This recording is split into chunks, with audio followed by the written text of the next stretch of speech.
नमस्कार। आपके बच्चे भी स्कूलों में जाते होंगे और इससे पहले भी मैंने एक वीडियो डाली थी और ये वीडियो भी पूरा देखिएगा, आपको बहुत मज़ा आएगा। और किस तरीके से शिक्षा को हम एक नए ढंग से, एक नए तरीके से भी मैं कह रहा हूँ कि जो बच्चा जिसको किताबी अगर मैं भाषा में या एकेडमिक्स की भाषा में अगर बात करता हूँ, कि जिसको समाज कमज़ोर बोल देता है कि वो बच्चा पढ़ नहीं सकता है। पर मैं बता देता हूँ कि ये जितने भी यहाँ पे जो बच्चे बैठे हैं, ये वही बच्चे हैं जो शिक्षा की मुख्यधारा में नहीं थे। पर इनको पढ़ाया कैसे जाता है? तो आप मेरे पीछे ये फ़ोटो देख रहे होंगे, ये यूनियन बजट की है, जो कल ही अनाउंस किया था सरकार ने। उसके बारे में बच्चे यहाँ पे चर्चा करते हैं। मैं बात करता हूँ कि ऐसा विषय जिस पे कभी अध्यापक भी इतना ध्यान नहीं दे पाते हैं और हमारा जो शिक्षा पद्धति है, उस सब्जेक्ट को इतना मैं कह रहा हूँ कि गहराई से अध्ययन करवाना उचित समझती ही नहीं है। बात करता हूँ मैं सामाजिक विज्ञान विषय की, जिसमें राजनीतिक विज्ञान आ जाता है, भूगोल आ जाती है और इकोनॉमिक्स आ जाती है और भी कई विषय हैं, हिस्ट्री की बात करता हूँ, तो सारे विषय आ जाते हैं कि जिनके ऊपर बच्चों को पता ही नहीं होता, सिर्फ वो प्रश्न याद करते रहते हैं। जी हाँ, मैं बात कर रहा हूँ पर्यटन एनजीओ की, वो जगह जहाँ पे शिक्षा को एक अलग ढंग और अलग तरीके से पढ़ाया जाता है। अभी कल ही जो यूनियन बजट आया था, उसके बारे में हम बच्चों ने वीडियो भी देखी थी, पूरा स्टडी करते हैं कि यूनियन बजट कैसा रहा, क्या हुआ होगा। और देखिए कि ये वो बच्चे कक्षा 8वीं, 9वीं, 10वीं के बच्चे मैं कहूँ कि देश में जो भी वित्तीय गतिविधि या राजनीतिक गतिविधि होती है, उस पे नज़र बनाए रखते हैं। और इससे क्या है कि बच्चों की समझ पैदा होती है देश के प्रति, देश में जो नई-नई चीज़ें चल रही हैं, उनके प्रति। और वो सारी की सारी जो चीज़ें हैं, वो कहीं न कहीं संबंध रखती है हमारा जो विषय है कि सामाजिक विज्ञान यानी कि पॉलिटी, बात करता हूँ मैं इकोनॉमिक्स की, बात करता हूँ मैं हिस्ट्री की। तो बात करते हैं बजट की और कल बच्चों ने बजट देखा था। तो कल सभी ने बजट देखा था? यस भैया। अच्छा। तो बजट के बारे में मुझे कौन पहले बताएगा? हाथ ऊपर कर लो। अरे आप बताओगे, वेरी गुड। जिस जो गुड़िया अभी बताने वाली है उसके बारे में बता देता हूँ कि ये इस गुड़िया का स्कूल ही छूट गया था और दोबारा इसको एनरोल करवाया। कुछ पारिवारिक कारण थे कि ये आगे अपनी पढ़ाई पूरी नहीं कर पाती अगर ये पर्यटन नहीं होता। तो राखी है, आज बताएगी बजट के बारे में। ये लो। 25 करोड़ लोगों को गरीबी से बाहर निकाला गया और वह सर्वाइकल कैंसर है जो 9 से 14 साल की लड़कियां उनको वैक्सीन दी जाएगी। और ये इंटरिम बजट है जो हर 5 सालों में होता है। मेरा एक क्वेश्चन ये है कि इसको इंट्रीम बजट बोला जा रहा है, तो इसके बारे में कौन एक्सप्लेन कर सकता है अच्छे तरीके से? आप करेंगे? ये बताइए। इंटरिम बजट का मतलब क्या होता है कि जो इलेक्शन के टाइम किया जाता है, जैसे कि जो इंटरिम बजट होता है ना, उसे हम टेम्परेरी बजट भी कहते हैं, जो कि सिर्फ है ना उस टाइम किया जाता है जिस टाइम है ना इलेक्शन होता है, क्योंकि उस टाइम जो मतलब बजट होता है ना, उस टाइम गवर्नमेंट है ना संभाल नहीं पाती इस बजट को। तो इस उस टाइम है ना इस बजट को बनाया जाता है। और आर्टिकल 266 के तहत है ना पार्लियामेंट से ना अप्रूवल लेना पड़ता है इस बजट को करने के लिए। बहुत बढ़िया, अच्छा लगा। और खैर बहुत सारी चीजें हैं कि मुझे भी नहीं पता होती, बल्कि बच्चों को हम रिसर्च करने के लिए देते हैं। बच्चे हमें बताते हैं इस बजट के बारे में क्या होगा, क्या नहीं होगा। अच्छा, मैं बात करता हूँ कि बजट जो वर्ड है, क्या वो कॉन्स्टिट्यूशनल वर्ड है कोई एक? ये नहीं है, तो कौन बताएगा हमारे संविधान के अंदर इसकी क्या परिभाषा है, इस बजट को क्या कहते हैं? आप बताएंगे। हमारे संविधान के अंदर जो बजट है ना, इसका कोई भी मतलब बजट नाम से कोई भी मेंशन नहीं किया हुआ है। इसको किसी और नाम से मेंशन किया है, जो एनुअल फाइनेंशियल स्टेटमेंट नाम से मेंशन। बिल्कुल। तो एक बात बताइए, इसको इंटरिम बजट बताया गया है कि इंटरिम बजट, जैसे कि आपने बताया कि हर साल आता है इंटरिम बजट, पहले तो ये बताइए। आप बताइए, चंदा आप बता दीजिए। जो इंटरिम बजट है ना, वो 5 साल में एक बार आता है जब इलेक्शन होते हैं, और हर साल फुल बजट आता है।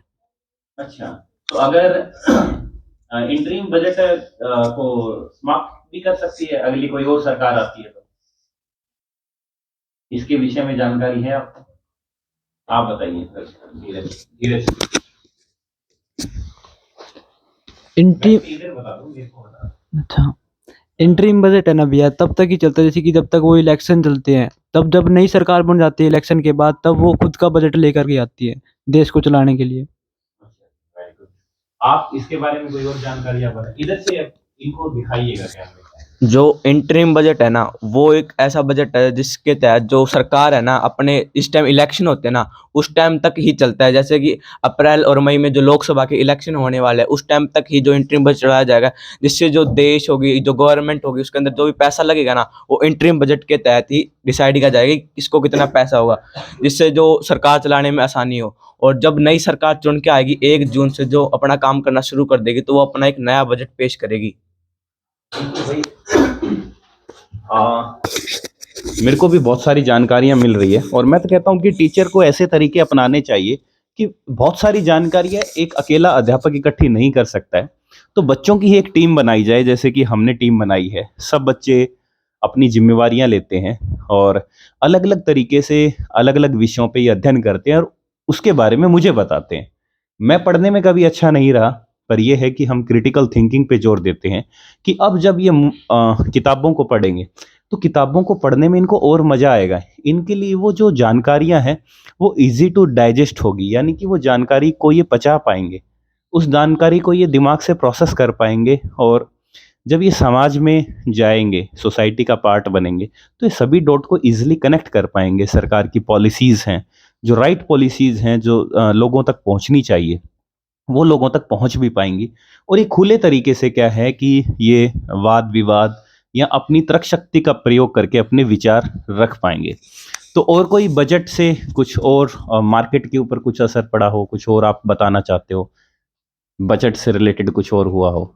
कल जो बजट आया क्या हुआ था?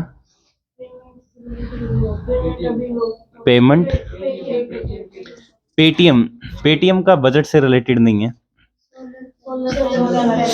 सोलर पैनल क्या था? सोलर पैनल का कौन बताएगा? 1 मिनट आप बताओ चंदा।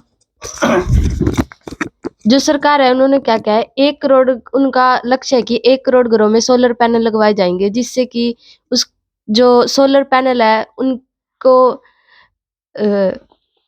Very good. सोलर पैनल है ना, जो मतलब उनके पास ऑर्डर्स जाएंगे फैक्ट्रीज, जिससे उनका काम और बढ़ेगा, तो लेबर की जरूरत होगी, तो इससे उनका और एम्प्लॉयमेंट बढ़ेगा। अच्छा, तो इससे तो सोलर कंपनीज हैं जो, उनके शेयर के भाव क्या होने वाले हैं? कोई इम्पैक्ट देखा है आपने अभी? बिल्कुल सुजलोन का देखा है, शेयर प्राइस बढ़े हैं। तो देखिएगा कि आप भी अगर स्टॉक मार्केट में भी अगर आप देखते हैं तो यहाँ के बच्चे कंपनी के फंडामेंटल्स भी स्टडी करते हैं कि कोई भी शेयर का भाव है क्यों चढ़ रहा है। यहाँ पे बच्चों को इस चीज़ पे जोर नहीं दिया जाता है कि शेयर मार्केट से पैसा कमाइए, बिल्कुल भी नहीं। बल्कि क्या है कि इनको जानकारी लेना सिखाते हैं कि अगर सरकार की जितनी भी मैं कहूँ कि बोर्ड्स हैं या जितने भी डिपार्टमेंट्स हैं वो किस तरीके से काम करते हैं। तो उसी में से इस स्टॉक मार्केट के लिए रिस्पॉन्सिबल कौन सा बोर्ड है? क्या? सेबी। सेबी की स्थापना कब हुई थी? इसके बारे में भी पढ़िएगा। इन बच्चों को अलग अलग विषयों पे मैं कह रहा हूँ कि अध्ययन करवा करके इनकी जो अप्रोच है, सोचने का जो तरीका है, वो क्या है कि एक मैच्योर लेवल पे चला जाता है। और मैं भी कहता हूँ कि अगर आप भी अध्यापक हैं तो मैं कहता हूँ कि बच्चों के साथ नए नए प्रयोग करके देखिएगा, शिक्षा के नए प्रयोग करके देखिएगा, और शिक्षा के नए आयाम ऐसे स्थापित भी हो सकते हैं। और देखिए कि यहाँ पे जिन बच्चों ने बताया है, कि मैं धीरज से ही बात करता हूँ कि यहाँ पे ऐसा कुछ भी नहीं, बल्कि बच्चों के अंदर स्वाभिमान भरा गया है कि कोई बच्चा फेल नहीं है, कोई टॉपर नहीं है। धीरज है, धीरज पिछली साल 10वीं कक्षा में फेल हो गया था, पर यहाँ पे जो टॉपर है और धीरज है दोनों बराबर हैं। बल्कि इनको कभी ऐसा एहसास भी नहीं होता है, क्योंकि इनके पास और अलग अलग तरह की जानकारियां हैं जो इनको मैं कह रहा हूँ कि अपना एक अलग मैं कहता हूँ कि स्टैंड देता है। और धीरज है जैसे वेबसाइट डिजाइनिंग डेवलपिंग करवाता है, तो ये उन इंटेलिजेंट बच्चों की हेल्प करता है। जो बच्चे पढ़ने में बहुत अच्छे हैं वो धीरज की हेल्प करते हैं मैथमेटिक्स में या कोई और सब्जेक्ट में। तो आप भी अगर इस वीडियो को देख रहे हैं तो आप ज़रूर शेयर करें, और आपके कोई प्रश्न है तो आप ज़रूर कमेंट बॉक्स में बताएं। और शेयर करके आप हमें सपोर्ट कर सकते हैं, क्योंकि शेयर करने से आपको 1 रुपया भी नहीं देना पड़ेगा, और शेयर करने से क्या पता आपके साथ जुड़ा हुआ कोई और बेहतरीन व्यक्ति है जिसके दिमाग में कोई और अच्छा विचार हो, वो हमसे साझा करके इन बच्चों को और अपलिफ्ट कर पाएगा। तो आइए मिलकर बदलते हैं। Thank you.